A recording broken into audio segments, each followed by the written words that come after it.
There are 10,000 spinal cord injuries in the United States every year, and now a new local study hopes to minimize some of the devastating consequences. Barb Smith is in now to tell us about some of that new research. Barb. Well, Robert, when most of us think of spinal cord injuries, we think of the paralysis that's caused by them, but they also impact other areas of the body. The Intermountain Medical Center study focuses on how to keep them healthy for your family. As I was running in the hot summer sand, my legs got tangled up and threw me down the hill prematurely, and I broke my neck. Brandon was 18 when his life changed in an instant. The things that I took for granted were gone within seconds. I know we all take for granted, so I did. Being able to walk, being able to move your fingers, being able to get dressed. But lack of movement wasn't the only change that occurred with his spinal cord injury. Our organs still work. They don't work to full capacity. It is organ function that the research team at Intermountain Medical Center is studying.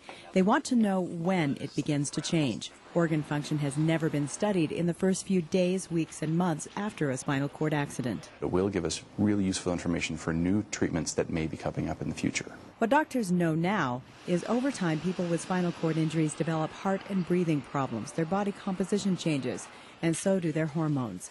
If doctors know when that begins, they may be able to prevent or delay it. We're all very anxious to find the very best way to treat and to help these patients right from the very time of injury and the first time we see them in the emergency department. Brandon Sulser spends his days helping other patients with spinal cord injuries. He's a hospital social worker in the rehabilitation unit.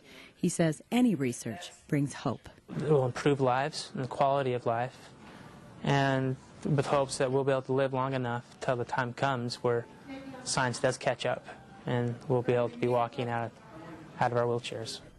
This study is being done in conjunction with the James J. Peters VA Medical Center in New York City. It's expected to last 2 to 5 years. Robert? Now, do they see any problems, Barb, recruiting volunteers, in those first traumatic hours after injury? They're looking at 72 hours post-traumatic injury, so yes, they do. I mean, this is obviously a very difficult time for both the patients and their family, but their experience to this point has been that because of our culture here in Utah, we're very helping people, that most people do say yes, and so they are quite certain they'll get the patients that they need for the study. All right. Thank you, Barb.